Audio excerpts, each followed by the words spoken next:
welcome back to Touchstones TV with me, Professor Jiggit. You all know me, time-travelling scientist and keeper of the Mystery History Chest. Yes, there it is in all its glory, and inside the Mystery History Chest are the sands of time. And we all know that deep inside the sands of time are a collection of historic items. Now, this collection is always changing. So I wonder, what is our history topic today? Well, to know that, we have to go find a clue. So come on, let's go get a clue.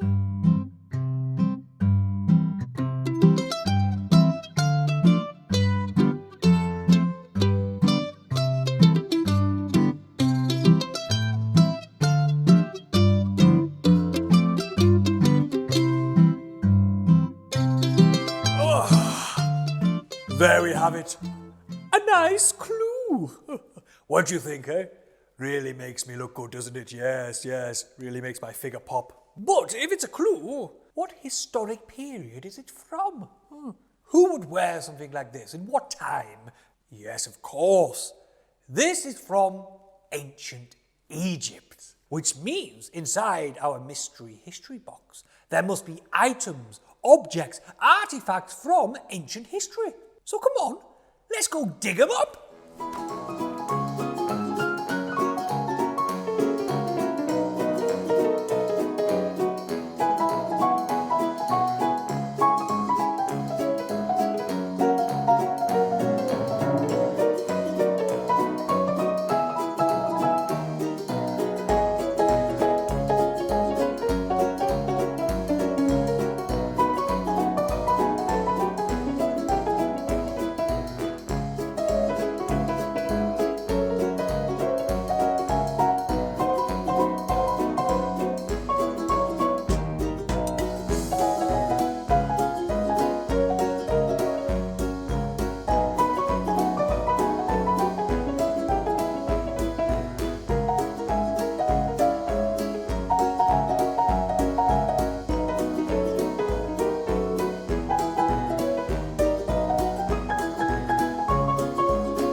Wowzers trousers! Look at all those ancient Egyptian items.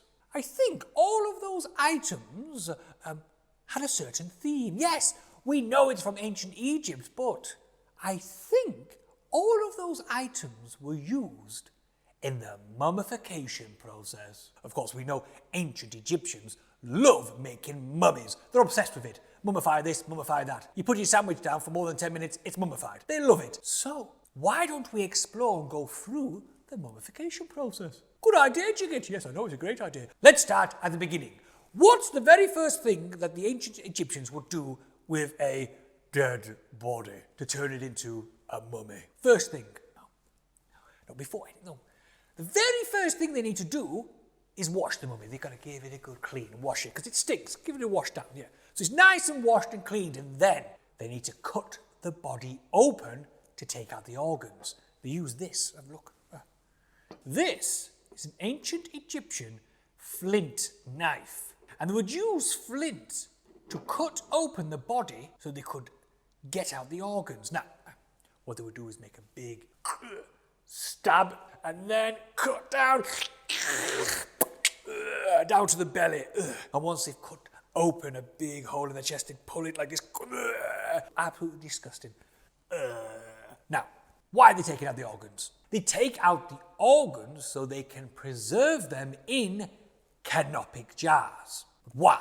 Because the ancient Egyptians believed that you had to have your whole body to get into the afterlife. That's why they're making mummies.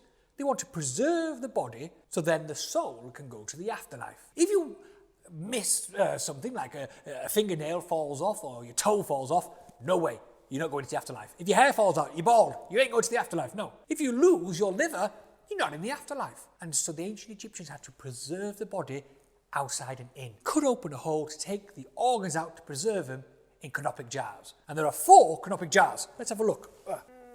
Oh, there we go. There we have it. 4 canopic jars. We have the baboon, the hawk, the pharaoh, and the jackal. Now imagine, you're a priest in ancient Egypt. You've cut open the body with your flint knife, and now you need to take out the organs and put them in the canopic jar. Got a couple of organs here that I got prepared earlier. A couple of lungs. In which canopic jar do we put the lungs? The baboon, the hawk, the pharaoh, or the jackal? I can tell you. It is the baboon. Now, you'll remember this because lungs, you need your lungs to breathe. You need your lungs to laugh. And the baboon is called happy. And when you're happy, you laugh. So when you think about laughing, think about happy. When you think about happy, think of a baboon. Put your lungs in the baboon. There we go, lovely. Preserve them in the baboon. Let's have a look now. A stomach, lovely. Smells like someone's had cheese sandwiches. Here we have a stomach. So, which canopic jar has the stomach? The hawk, the pharaoh, or the jackal? Which one do you think? Which one is it going in?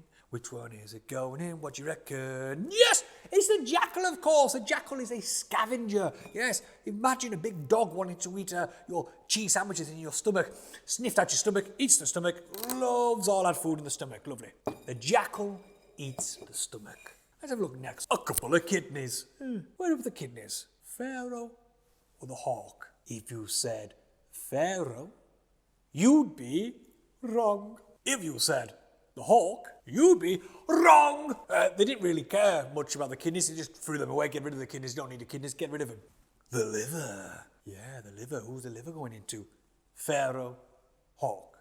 Pharaoh, hawk. It is the pharaoh, of course, yes, because the pharaoh's favourite meal is liver and onions. There we go. Liver in the pharaoh. Fantastic. Which means, finally, we have here the intestine. Small and large intestines. Look, it's long and worm-like. Look at this intestine here. Absorbs all the nutrients in your food and slowly turns into poo. Comes at the end. Lovely. So, we only have the hawk left.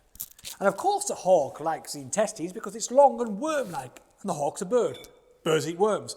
Makes sense, doesn't it? Yes, of course. And so, there we have it. Our vital organs are preserved. Our lungs, our stomach, our liver, and our intestines. The kidneys are gone. But there's another internal organ that we need right here. Da-dum, da-dum, da-dum, da-dum, da-dum, da-dum. Of course, it's our heart. But we do not take the heart out. We leave the heart in the body, for it has a very important task, which we're going to find out later. Lovely. There we have it.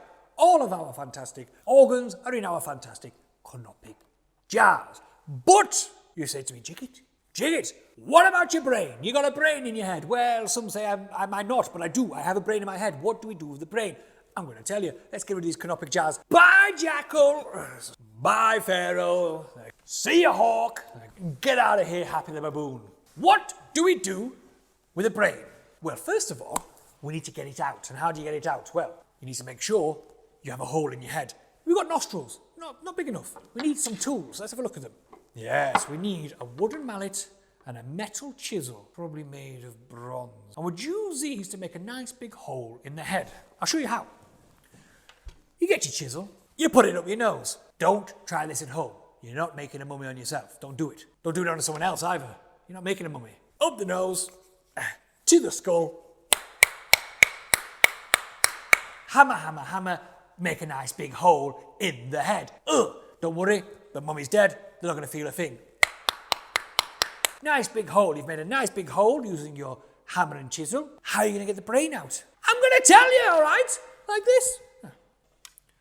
Using a metal rod. This metal rod has a hook on the end. This goes up into the hole you just made, and then you break up the brain. Mush it up into nice grey brain soup. You smash up the brain, and then, with a nice big bowl, look at that brain bowl. You can see some bits of brain left over. What you do, you lean over the bowl, smack on the back of the head, and all the brain comes out, and you have a brain soup in your bowl. But what do you do with it? Once the priests remove the brain from the mummy, what do they do with the brain? No more canopic jars. The ancient Egyptians thought the brain was just something that just sat in your head. It was useless. They thought you did all your thinking with your heart. So the brain, useless. What do you do with it? You could get rid of it, but it's a bit of a waste. Why don't we feed it to something? Why don't we feed it to a sacred ancient Egyptian creature? A cat. Yeah. The ancient Egyptians fed human brains to cats. And that's why I don't trust cats, all right? You've had a lifetime of eating brains. You got a cat at home? Has it ever licked your face? You know what it wants, don't you? It wants your brain. Watch these things. They're tricky. Anyway, mummy. Cut open the body with a flint knife. Take out all the organs, put them in the canopic jars. Smash out the brain, feed it to the cats. We're nearly ready. But now, we've got a hollow body, so we need to shove into the body some bandages, linen, some cloth, stick it in there and sew it up. Now we have a mummy, but we need to preserve it. It's hot in ancient Egypt. If we leave the body out, it will begin to rot. So we need to preserve it. We need to dry it out. To do that, we use this. Salt. And loads of it, like all the salt you can find. A big pile of salt. You put the body in there for like 70 days, for ages. Yeah? And as the body is inside the salt, it begins to dry up. The moisture, the water in the body is drawn out by the salt.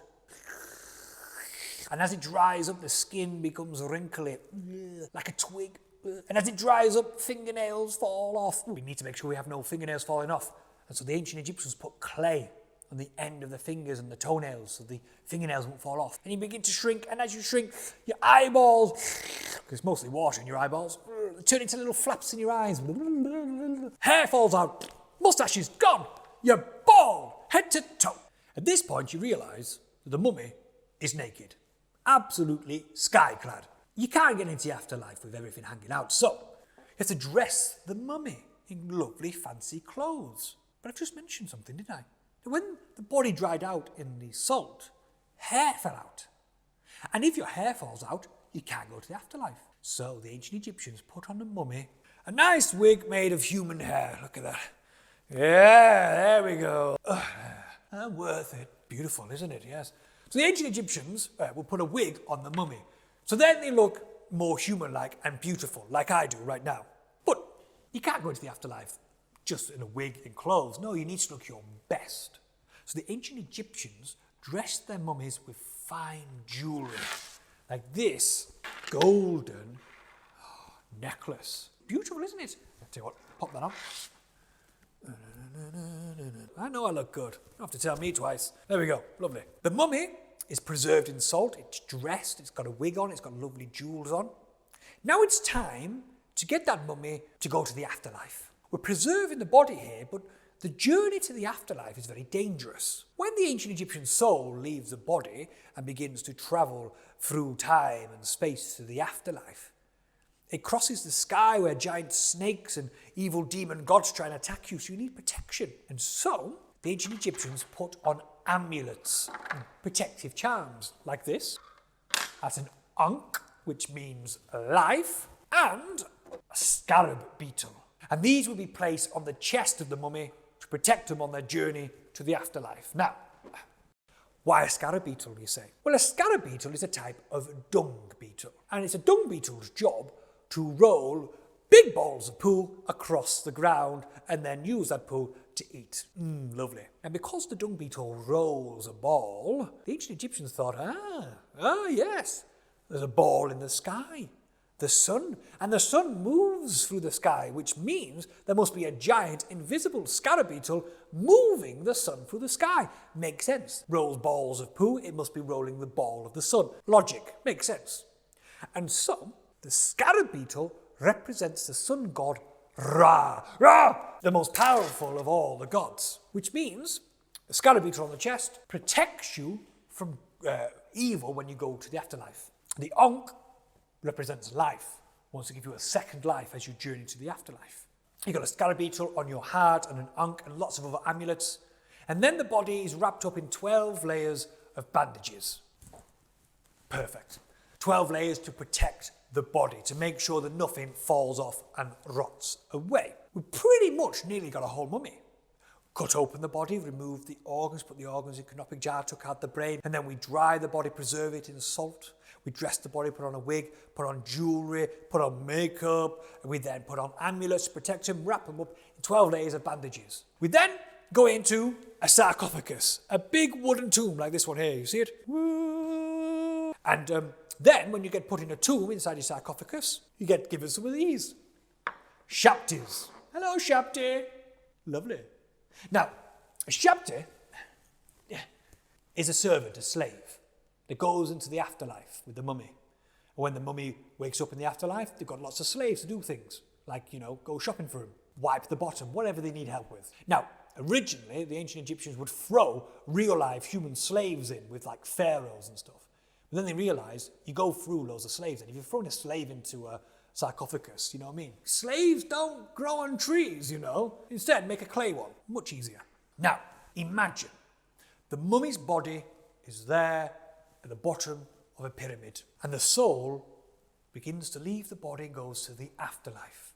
But you don't just get into the afterlife. Yeah, you've got all your body parts, you've got a nice wig, you look beautiful, but you don't just get in. Oh no, you've got to pass the test. I passed the test using one of these. Woohoo! Of course, a feather. But what's this feather for? What's the test? Remember, the heart. Here it is. The ancient Egyptians believed if you lived a good life, your heart would be light. Lighter than a feather. But if you lived a bad life, your heart would be heavy. Heavier than a feather. So before you go to the afterlife, the mummy's heart will be taken out by the gods and weighed, measured against a feather. Heart on here, feather on here. Heavy. Nope. Going to limbo. You're not going to the afterlife. Whoop. Yeah. Get into the afterlife. Come on, guys. Party time. Lovely. And so, if you pass the test, you're in the afterlife. And if you want to come back to visit your body, you can, because it's preserved in a sarcophagus with your name written on it. So your soul can find your name, find your body, come back, have a look, see what's going on, then pop back to the afterlife. Fantastic, isn't it? Yes. And that, ladies and gentlemen, boys and girls, is how the ancient Egyptians made mummies. So, thank you very much for joining me, Professor Jiggett, here on Touchstones TV. Until I see you again, remember, good luck, goodbye, good riddance. Get out of here. Bye now. Goodbye.